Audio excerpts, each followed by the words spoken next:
You have heard the names. Semaglutide, Ozempic, Wegovy. They're everywhere. But this is not a story about a drug trend. This is about a hidden powerhouse inside you. A messenger that controls your metabolism, appetite, and energy.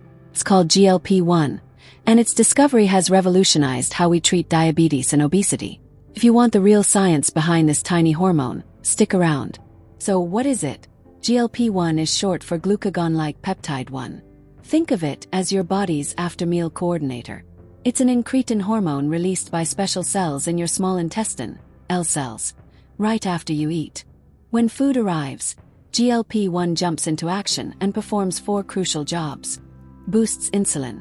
It signals the pancreas to crank up insulin secretion, but only when glucose levels are high, a safety feature that helps reduce the risk of low blood sugar. Dampens glucagon. It tells the liver to reduce the release of glucagon, which prevents the liver from dumping extra sugar into your blood. Slows the stomach. It slows down gastric emptying, meaning food stays in your stomach longer. This extends the feeling of fullness and makes nutrients trickle into the bloodstream more gradually, smoothing out those post-meal glucose spikes. Signals satiety. It travels to the brain and signals satiety, the feeling of being full and satisfied, which helps you eat smaller portions. All of these actions work together to create smoother blood sugar curves and lower overall metabolic stress. That's why contemporary medical guidelines put GLP-1-based therapies at the center of care. The problem is, native GLP-1 is a flash in the pan. The body's cleanup crew, an enzyme called DPP-4, clips it in a matter of minutes. From an evolutionary perspective, that speed makes sense. The signal should rise after a meal and fade quickly. But for medicine, this short half-life is a challenge. To solve this, drug developers engineered what we call GLP-1 receptor agonists, GLP-1RAs. They used 3 main tricks to make these medicines last. Enzyme evasion, modifying the molecule to resist the DPP-4 clipping enzyme. Albumin hitchhiking, adding a fatty acid tail so the drug can bind to albumin, a protein in your blood, to circulate for days instead of minutes. Dosing intervals. These modifications are why some GLP-1 medicines are once daily, and others are once weekly, allowing for steady therapeutic exposure.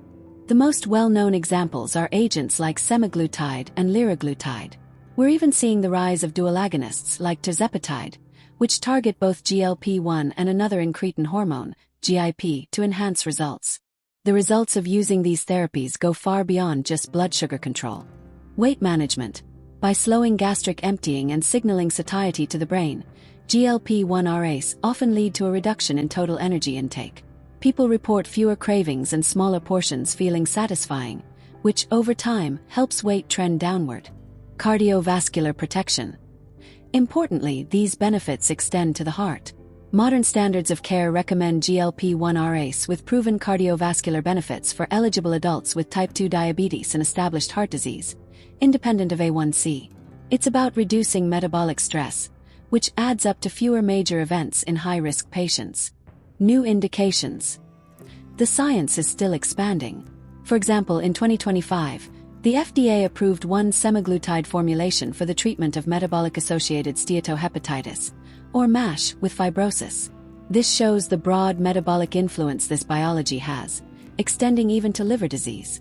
Like any effective medicine, GLP-1RAs come with necessary guardrails. The most common effects are gastrointestinal: nausea, vomiting, diarrhea, or constipation, especially when starting or increasing the dose. This is often related to the stomach slowing effect, which is why clinicians advise people to start low and go slow with dosing and to eat smaller, lower-fat, protein-forward meals. There are also rare but serious risks, including pancreatitis and gallbladder disease. Crucially, there are contraindications. The labels carry a boxed warning about a rare risk of thyroid C-cell tumors observed in rodents. Because of this, these medicines are contraindicated. If you have a personal or family history of medullary thyroid carcinoma, or MTC, or multiple endocrine neoplasia syndrome type 2, MEN2.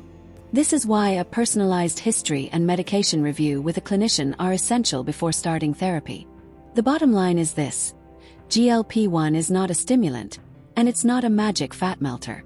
It's a scientifically grounded tool that shines by shifting your body's appetite and metabolism, making the fundamentals, like adequate protein, exercise, and good sleep, easier to sustain. It's an extension of your body's own after-meal coordinator.